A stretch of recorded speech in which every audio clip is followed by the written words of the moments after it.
বাসন চলে আমরা জিওলের মতো আছি কের মতো আছে আর রোহিঙ্গা নূর কাজল ভাই হাত দিল তো অনার বেশি বেশি শুক্রিয়া আর আসলে ভিউয়ার্স ওনারা যদি সে ভিডিও সদ্য থেকে প্রত্যেকজনের শেয়ার করে দিও কি আল্লাহ হদ্দ গেলে যদি সে অনর রিলেটিভস এগানা গুছি যদি তাকে দিতে গেলে দুঃখত মধ্যে আশা করি অনেক শেয়ার করিবা কাদা কমিউনিটি লেভেলের কথা হয়ে জিনিসান ওনারা ওনারার ফার্স্ট ক্লাস শুনাই বইসান তুললেন ইয়ানলদে পুরা কমিউনিটিলা তুললেন দে পাঁচজন সর বাবুতে হিয়ান আল্লাহ বলিওরে অনরে হাত দিলে তুল বেশি আবার শুক্রিয়া করি তো হেতাল হইদে বাই অনে আর হিম্মতর হারাই না ফেলাইও তো মুমিকে দিলা করিরে হওয়া তাকো ইনশাল্লাহ দিনের দিন ওই যাবো তো হিয়ান আল্লাহ হইদে নূর কাজল ভাই অনলয় পার্সোনালভাবে কন্ট্যাক্ট করি আর ভিউয়ার সকল অনরা ভিডিও গান সন ফার্স্ট টু লাস্ট কি হয়ে দিয়ান আসসালামু আলাইকুম বাঙালি ভাই ইন্দ্র কাছে আমি একটা অনুরোধ করি একটা কথা কই আমি নোয়াখালীর ডিস্ট্রিক্ট আছে হাতিয়া আছে এখানে সন্দীপ ডিস্ট্রিক্টের লোক অনেক লোক দেখছিলেন আমরা মানে আমরা রোহিঙ্গা মানুষ আমরা দেখছি যে এখন বহুত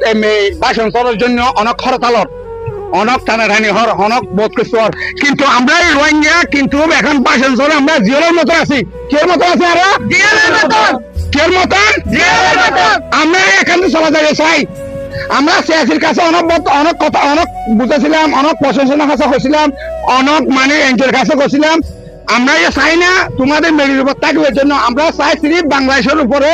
বাংলাদেশের জনগণের তো ভালোবাসা চাই সম্মান চাই আমরা এই সম্মান হামেশা চিন্তা রাখবো আমরা এই সম্মান দিতে চাই কিন্তু আমরা নোয়াখালীর লোকের কাছে একটা পরিচিত সন্দীপের লোকের কাছে একটা অনুরোধ হাতিয়ার লোকের কাছে একটা অনুরোধ সবাই তোকে আমরা চাইলে এখান থেকে আমরা একটু উদ্ধার করেন তোমরা সবাই চাইলে জনগণের চাইলে বাংলাদেশের আমরা এখান থেকে হসবাজার ডিস্ট্রিক্টে উকিয়া তারা আমরা হসত পারন আমরা এখানে জিওলের মতন বন্দি আছি কের মতন বন্দি আছি আমরা সন্তাকে শান্তি আছে এখন বাংলাদেশের উপরে ক্যাম্প শান্তি আছে মানে উকিয়া থানার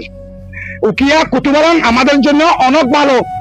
আমরা বাসিন্দা থাকতে চাই না কি হয়ে বুঝছো ইয়ান প্রত্যেক জনের শেয়ার করে দিও আসসালামু আলাইকুম রহমতুল্লাহি ওয়া বারাকাতুহু।